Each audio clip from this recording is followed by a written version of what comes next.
ನಮಸ್ಕಾರ. ನಾನು Ganesh, senior insurance adviser. ಕಳೆದ 15 ವರ್ಷಗಳಿಂದ ಸೇವೆ ಸಲ್ಲಿಸ್ತಾ ಬರ್ತಾಯಿದ್ದೀನಿ. ಇವತ್ತೊಂದು ಇನ್ಸಿಡೆಂಟಿಂದ ಮಾತಾಡ್ಬಿಡ್ತೀನಿ ನಾನು. ಸೊ ಒಬ್ಬರು ಕಾರ್ಪೊರೇಟಲ್ಲಿ ಅಂದರೆ ಒಂದು ಕಂಪ್ನೀಲಿ ವರ್ಕ್ ಮಾಡ್ತಾ ಇರ್ತಾರೆ. ಆ ಕಂಪ್ನೀಲಿ ವರ್ಕ್ ಮಾಡ್ತಾ ಇರಬೇಕಾದ್ರೆ ಅವರು ಪೇರೆಂಟ್ಸ್ ಕವರ್ ಇರ್ತಾರೆ. ಸೊ ಪೇರೆಂಟ್ಸ್ ಕವರ್ ಇದ್ದಾಗ ಅವ್ರು ಏನು ಮಾಡ್ತಾರೆ, ಆ ಕಂಪ್ನಿ ಬಿಟ್ಟು ಇನ್ನೊಂದು ಕಂಪ್ನಿಗೆ ಜಾಯ್ನ್ ಆಗ್ತಾರೆ. ಇನ್ನೊಂದು ಕಂಪ್ನಿಗೆ ಜಾಯ್ನ್ ಆದಾಗ ಆ ಕಂಪ್ನೀಲಿ ಬಂದುಬಿಟ್ಟು ಅವ್ರಿಗೆ ಪೇರೆಂಟ್ಸ್ ಕವರ್ ಇರಲ್ಲ. ಓಕೆ. ಸೊ ಪೇರೆಂಟ್ಸ್ ಕವರ್ ಇಲ್ಲದಾಗ ಅವ್ರು ಏನು ಮಾಡ್ತಾರೆ ಅಂತಂದರೆ, ನಾರ್ಮಲಾಗಿ ವರ್ಕ್ ಮಾಡ್ತಾ ಹೋಗ್ತಾರೆ. 1 or 2 ಮಂತ್ಸಲ್ಲಿ ಅವ್ರ ತಂದೆಗೆ ಮ್ಯಾಸಿವ್ ಹಾರ್ಟ್ ಅಟ್ಯಾಕ್ ಆಗುತ್ತೆ. ಹಾರ್ಟ್ ಅಟ್ಯಾಕ್ ಆದಾಗ ಹಾಸ್ಪಿಟ್ಲಿಗೆ ಹೋಗಿ ವಿಸಿಟ್ ಮಾಡಿ ಅಡ್ಮಿಷನ್ ಆಗ್ತದೆ.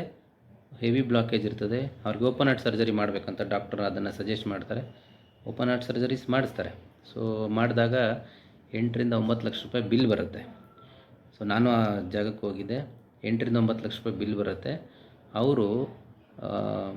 ಅವರು ತಂದೆ ಟ್ರೀಟ್ಮೆಂಟ್ಗೆ ಅವ್ರದ್ದು ಇದ್ದಿದ್ದ ಕಾರ್ನ ಸೇಲ್ ಮಾಡಿ ಅವರು ಟ್ರೀಟ್ಮೆಂಟ್ ಕೊಡಿಸ್ತಾರೆ. ಸೊ ನಾನೇನು ಹೇಳಕ್ಕೆ ಹೊರಟಿದ್ದೀನಿ ಅಂತಂದರೆ, ಕಾರ್ಪೊರೇಟ್ಸಲ್ಲಿ ಯಾರ್ಯಾರು ವರ್ಕ್ ಮಾಡ್ತಾಯಿದ್ದೀರಾ, ನೀವು ಒಂದು ಇಂಡಿವಿಜುವಲಿ ಪಾಲಿಸಿ ಅಂದರೆ ಒಂದು ಎಕ್ಸ್ಟರ್ನಲ್ ಪಾಲಿಸಿ, ಕಂಪ್ನಿ ಬಿಟ್ಟು ನೀವು ಹೊರಗಡೆ ಒಂದು ಮಿನಿಮಮ್ ಸಮ್ ಇನ್ಶೂರ್ಡು ಆರ್ ಒಂದು ಮ್ಯಾಕ್ಸಿಮಮ್ ಸಮ್ ಇನ್ಶೂರ್ಡು ತೊಗೊಂಡಿದ್ರೆ ತುಂಬ ಒಳ್ಳೆಯದು. ನಾಳೆ ದಿನ ನೀವು ಇಲ್ಲಿ ವರ್ಕ್ ಮಾಡ್ತಾ ಇರ್ತೀರಾ, ಓನ್ ಬಿಸ್ನೆಸ್ ಮಾಡ್ಬೋದು, ಇಲ್ಲ ಕೆಲಸ ಬಿಟ್ಬಿಟ್ಟು ಬೇರೆ ಕಂಪ್ನಿಗೆ ಜಾಯ್ನ್ ಆಗ್ಬೋದು, ಅಲ್ಲಿ ಹೆಲ್ತ್ ಇನ್ಶೂರೆನ್ಸ್ ಇಲ್ಲದೆ ಇರ್ಬೋದು. ಸೊ ಅವಾಗ ಟೈಮೇ ಒಂದೇ ಥರ ಅಂತ ಹೇಳೋಕ್ಕಾಗಲ್ಲ. ಆವಾಗ ನಿಮಗೆ ಇದು ತುಂಬ ಹೆಲ್ಪ್ಫುಲ್ ಆಗುತ್ತೆ.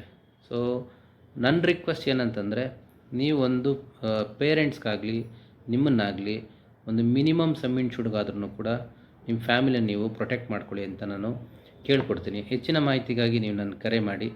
ಸೊ ತುಂಬ ಜನ ರಿಕ್ವೆಸ್ಟ್ ಮಾಡಿದ್ರು.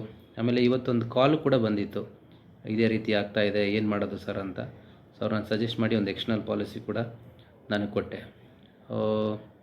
ತುಂಬ ಜನ ನನಗೆ ಇನ್ಸ್ಟಾಗ್ರಾಮಲ್ಲಾಗಿರ್ಬೋದು, ಫೇಸ್ಬುಕ್ಕಲ್ಲಾಗಿರ್ಬೋದು, ಈ ಟಾಪಿಕ್ಕು ಮಾತಾಡೋಕ್ಕೆ ರೀಸನ್ ಅಂತಂದರೆ ಆ ಇನ್ಸಿಡೆಂಟೇ ನನಗೆ reason. Thank you so much. Thank you. Bye.